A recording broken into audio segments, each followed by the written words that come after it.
Welcome to Two Therapists Talking. The hope for this podcast is to talk about important issues related to couples and individuals who are struggling in their lives with many different issues. I'm David Thompson, a marriage and family therapist. And I'm Sherie Christensen, marriage and family therapist. Please join us as we explore these issues together, and we hope you will learn and be enlightened along the way.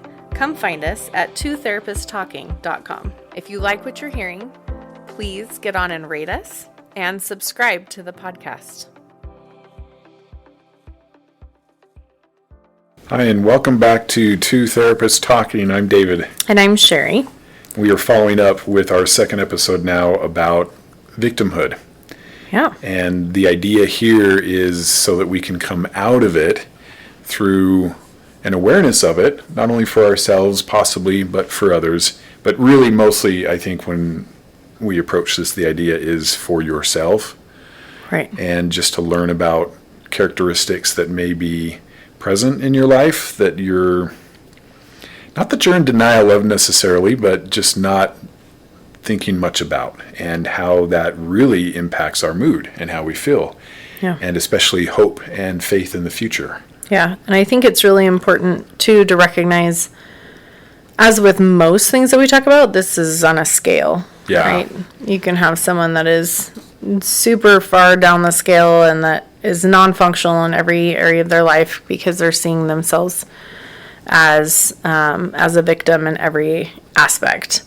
And then on the other end, right, you can, right next to not being a victim at all in any area of your life, you know, you might have a few tendencies toward this in one area. Right. Or, you know, as you go through that scale, you know, you might have more or less, and in different areas of your life, you might be doing really well. In other areas, you might really be struggling with this concept. And so I just always love the opportunity to shine a light on some of these things and look and consider, you know, in our own lives, okay, where are we at and what can we do?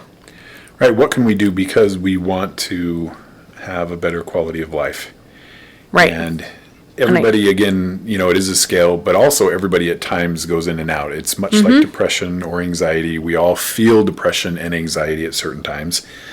Sometimes we get stuck in it a little bit longer, but it's certainly in terms of what we do with sexual addiction and betrayal trauma, victimhood on either side can show up and often does. Yeah. And so I thought it would be really helpful if we spent some time on it.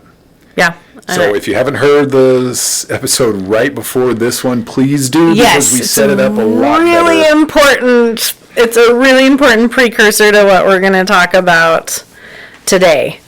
And the different things that you will notice if you might be falling into victimhood. But it's really important, again, to just recognize that this can be a hard space, and it's hard to, yes, you've been every one of us has been victimized in different ways at different times, right? Right. And the idea is we don't want to get stuck being a victim, because it's giving away our power. Yeah. And can lead to all kinds of problems, depression and anxiety and inability to move forward. And that's why in the previous episode we wanted to tread lightly, because you are a victim legitimately. We just don't want you to get stuck in victimhood. Yes. And that's the difference. And so we're not trying to minimize some really hard experiences or what's happened to you. Exactly. We want to empower you to go beyond that, which, you know, the good news here is most of the time we're victims. It's the result of someone else's choices. It's out of our control. Sometimes it's us, often it's not. But this victimhood concept coming out of victimhood is completely within your control. Yes. And so that is the goal. Yeah. And you might have heard victimhood, or you might have heard victim stance, victim mentality, victim syndrome, victim complex. A lot of these terms get bandied about. I mean, none of them are. Yes. Yeah. Learned helplessness. Yes.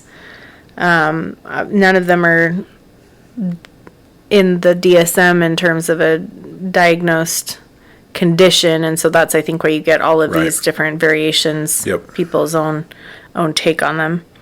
But it's kind of a popular thing now to say you're being a victim. I think Yes. it's becoming more, I mean, a lot of things now are popular, huh? We just finished It's our true. whole series on narcissism, so Super popular, yes. don't be a victim. That's something that I probably even heard my kids using that. I have to Right. chuckle. Like, where'd you hear that? Yeah, and I don't love it when we throw that out at other people. Yeah. Right? Because really that's only something that we need to take the opportunity to look inside ourselves. And if we're throwing it out, and I think that's why this can have this like fear-based stigma around Right. it, or like definitely. people go It's into not a good thing to be traumatic accused of it. spaces. Yeah, people go into traumatic spaces around it because they're like, oh, but something has happened to me, and now somebody's telling me, well, just Yeah. stop being a victim. Like, Or a martyr. yes, or a martyr. Like, Yeah. it puts people in a very defensive and protective space because there are things that need to be defended and protected. We shouldn't be just kind of throwing that around. But Yeah. at the same time, it's also critical for each of us to examine, where am I at in all of these different areas of my life? Am I falling into this mentality? Because especially if you've gone through something hard for a really long time, or you Yep. just get knocked down over and over and over and over again, right? Even if you're a super optimistic person, you can get to the point where you just start feeling helpless and hopeless. Yep. You know, and I have definitely felt helpless and hopeless in various aspects and times in my life after getting knocked down, a million times. And you really have to work hard to stay out of that victimhood space and to not give your power away in those times. Right. So we want to cover characteristics of Yes. victimhood for the purpose of helping you to recognize how much or to what level this may be affecting you in your life. And that's it. And so for information, these usually characterize victimhood pretty good. And again, you're going to know if this is a lot or a little, if you're going to do an honest assessment, consider your life, consider your attitudes, your beliefs as we go through this.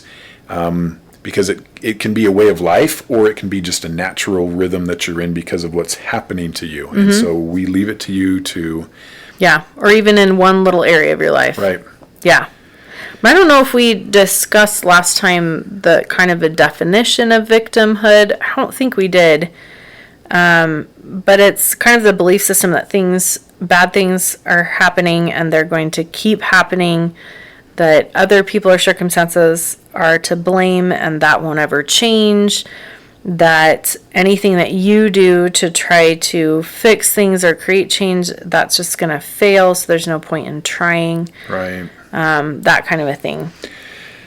Yeah, which is tough. And we've all been there. And so as we go through some other common characteristics of someone if they're caught in victimhood, there's some common themes. So sometimes what'll happen is I'll say we.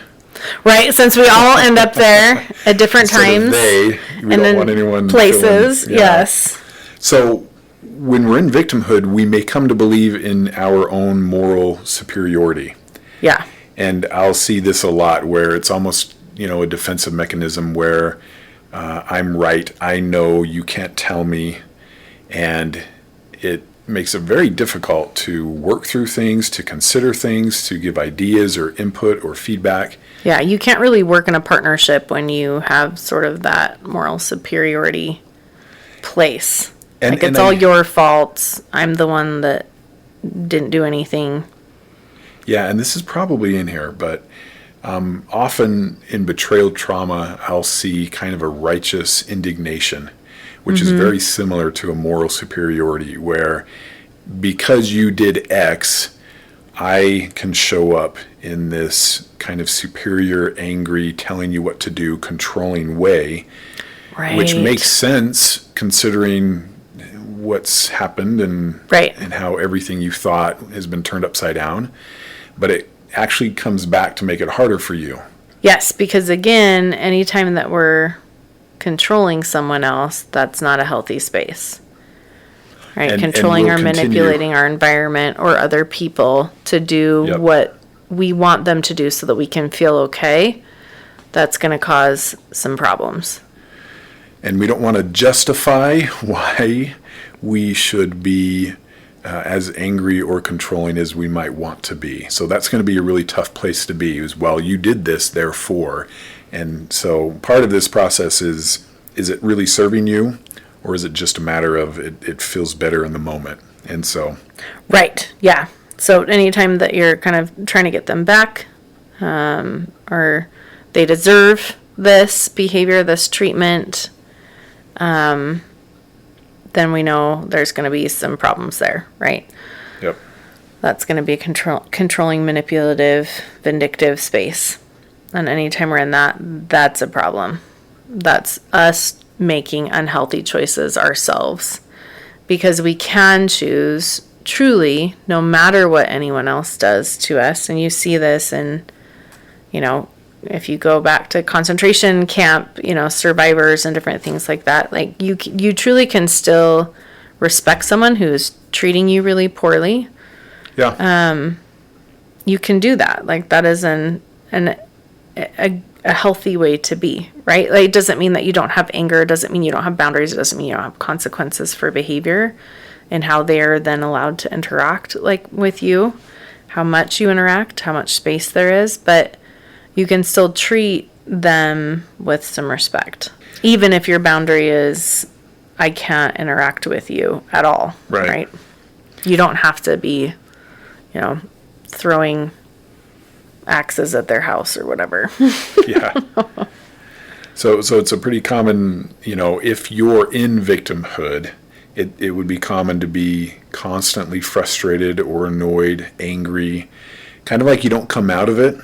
Like, it's not a mood thing. You kind of stay there, and it kind of starts to become sort of just how you interact or how you view the world. Almost like a lens through which you're viewing everything, which festers. Is going to be really tough. Yeah. So. Yeah. We also, when we're in victimhood, have a hard time accepting responsibility. So you just have to take everything that's going wrong and just put it on someone else or the other person, right? You can't accept any responsibility yourself for anything that's going on. Which makes it really, really hard to grow, to figure things out, to solve problems. To have relationships. Yep. Yeah. It's also common to believe that, now we're talking them again, I guess, so. Yeah. It's common that this is speaking to all of us at times. Right. They may believe that they're innocent and did nothing to deserve it. They didn't contribute in any way to the harm that's happened. And so, I mean, we all have relationships, right? Where as we go through this, you think, oh yeah, I have a friend or I have a person where they always see everything that happens as happening to them. But from our position, we can see how they contributed. We can see how they maybe weren't asking for it necessarily, but it's a pattern that repeats a lot where, well, you're showing up this way, but then it's everybody's fault and everybody's mistreating you. And you are innocent and didn't deserve any of it. I think parenthood, we see this a lot. Yeah, right? With the kids. And they're like just tormenting a sibling, and then the sibling lashes out. But it's all their fault because they did all the things and they lashed out at me and they hurt me. And it's like, but did you see how you were like poking them? Nope. For like an hour and a half, and they just couldn't take it anymore. Yeah, that's so funny. Yep. But, and this one's tricky because if you're looking at things, there are times when you didn't do anything. Right? Yep. If I'm thinking about like my accident and I'm just biking through an intersection with the right of way. Not breaking the law. Yep. It was my turn to go and then getting hit, right? Like, I didn't do anything in that situation. Right. So there are times, and I do know, like, a lot of times, people come into therapy for betrayal, trauma, and sex addiction, and they'll say, and the wife will say, well, or the husband or the partner, right, of the addict will say, I literally had no idea this was happening. Great.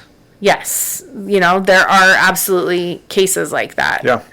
And there are cases where they know and whatever, but as you go through the healing process, it will be important to stay out of victimhood in terms of your healing. So even if you didn't know, right, you didn't have any idea that this was going on, as you move into healing relationship and healing yourself, you'll want to be very careful not to get into this victimhood space, because it will prevent you from looking at relationship as a whole, right, and looking at yourself as a whole, and what can I do differently that is going to enhance my quality of life, right, and the quality of this relationship. Because, and we say this a lot, but I think when it comes to these types of things, we forget it very easily, that when we're looking at addiction, that's like the surface, right? And it's all the stuff underneath, the patterns and the different things that have developed underneath, that are what's going to move someone out of acting out and into a long-term place of sobriety. Right? And all those underlying patterns are things that, yes, that individual has developed over many years, oftentimes well before relationship has happened. But also, as you're in relationship, there are things that you do together, right? Where maybe you didn't hold boundaries because you thought that the only way to maintain relationship or to love them, I'm doing that in air quotes here, to love them would be to just say, okay, it's fine, it doesn't matter, you'll overcompensate for this poor behavior. Mm-hmm. Right? That is absolutely something that you're contributing to. Right? And so it's important that we don't just focus, well, I didn't have anything to do with this, so therefore I have no part in any negative part in our entire relationship. And when it comes time to receive some feedback and input from the addict about what, in fact, was hard about the relationship, they don't receive it. If you're in victimhood, you're not going to hear it. Yes, because it doesn't matter because you did this. Yep. And so therefore, this is the trump card, and so therefore I have no part. But again, remember, acting out is one level, one layer of all of these things happening in relationship. And if you want to heal the relationship and you want to heal yourselves at a deep core, you've got to be willing to examine some of these hard things. Right? And I usually say boundaries, like when we talk about this as an example, but there's going to be lots of other things. But, we talk about boundaries a lot because that one is one that I think most people can recognize. Oh, yes. Okay, well, I wasn't holding strong boundaries. But, this it's a part of this whole thing. It's a part of relationship. We can't just look at like, okay, well, I didn't know that you were doing this one thing, therefore I now don't have any contributing factors in our entire relationship. Right. And maybe don't even have any role in your recovery, because that's just for you to figure out. Yeah. Which is sad, because recovery hopefully is also reconciliation and healing. But if you're in victimhood, it won't feel like, and actually, we're going to talk more about this, but it doesn't feel like it's your problem to fix. Yes. So you're not doing your own recovery. That's a really big one. Yeah. And guess what? If you get run over by a car, right? Like in my situation, get run over by a car, that was 100% not my fault. But I have to do all of that recovery work. Right. It's required for me to be a functional human being, right? I wouldn't be able to walk. I would be paralyzed if I didn't. If you did nothing. Yeah, if I did nothing, I would be paralyzed, right? I would have all kinds of problems still, right? And so I had to go and get that healing work done. I had to go get surgeries. I had to go get tons and tons of therapy, right, to fix all of these different physical things. Same thing. Yeah. Just because something happened to you does not mean that you have no responsibility to do your own healing work yourself, and also healing work in the relationship. And being in victimhood, nobody else can do this work for you. Right. And so nobody's paying for it by you remaining in victimhood. The person who hit you right. isn't like paying for it because you refuse to they're not having heal. all of these negative consequences because Right. I don't get my body fixed. It just damages me. Yep. Yeah. Which, so we're kind of talking about this. It's not for them to fix. You have a hard time with solutions or seeking possible solutions. And these are very interrelated. But one of the biggest ones that, I want to talk about for sure with victimhood is a lack of empathy. Mm-hmm. And so this is really common. And you can kind of see why based on what we're saying. Again, it makes sense. Often there's sort of a two wrongs make a right mentality, where you hurt me and I'm going to do this thing in return, shut down, give up, be controlling. But that's not any better, really, than what happened. Right. And so two wrongs don't make a right. This is what we hear growing up constantly, probably. Yes. My mom said it a lot anyway. So victimhood shuts down your ability to empathize and take their perspective and stay out of judgment. Yeah. And communicate your emotions and hear their emotions. And that's probably single-handedly, in my mind, maybe the biggest issue with victimhood right there. Yeah. Yeah, this is a really interesting space. So, in fact, one of my clients sent me something from the recovery literature and the S-Anon program.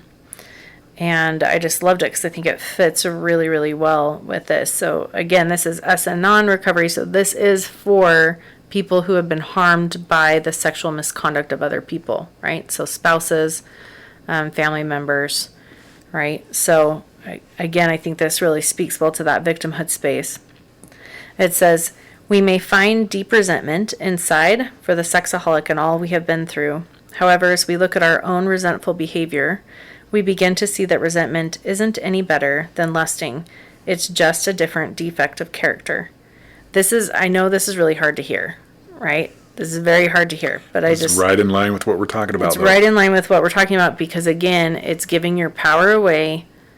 It's keeping you from healthy relationships and a healthy self.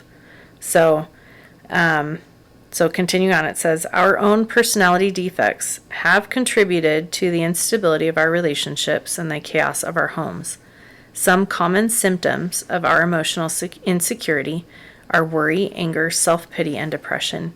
We are still ultimately responsible for the way we respond to others, even if it seems that others cause these emotions inside of us.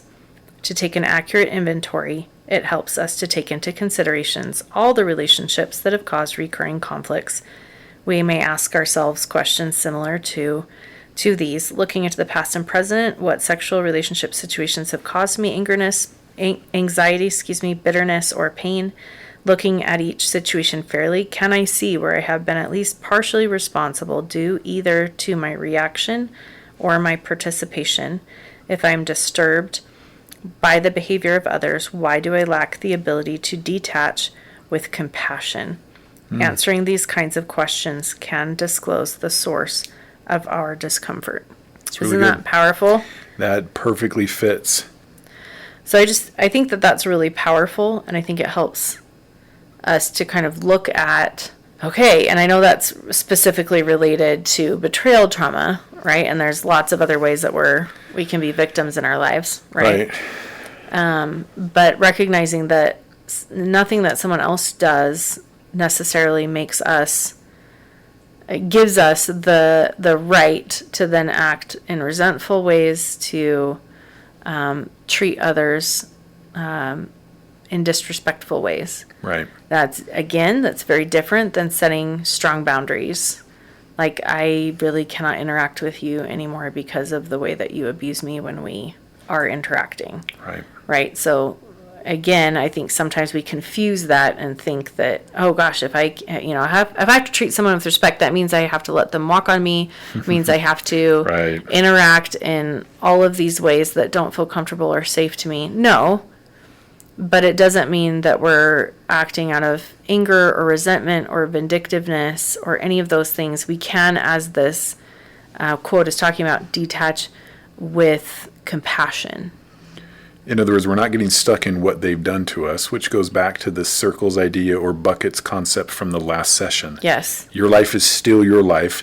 The Yes. worst thing they can do is hurt the relationship. They can't wreck you. You were somebody long before you ever knew their name. So, so that's the idea. And hopefully this gives you, some awareness of maybe I'm in it. Maybe I've been in it for a long time. If not, don't worry about it. But we all know somebody who is, and so we're going to continue with the costs of being in victimhood, and Right, then next time. Yeah. ultimately, what we do. So Join us next time for that. hopefully this was helpful. Thank you for listening to Two Therapists Talking. We look forward to sharing more conversations with you. Connect with us at twotherapisttalking.com or email podcast@twotherapisttalking.com. If you like what you're hearing, please get on and rate us and subscribe to the podcast.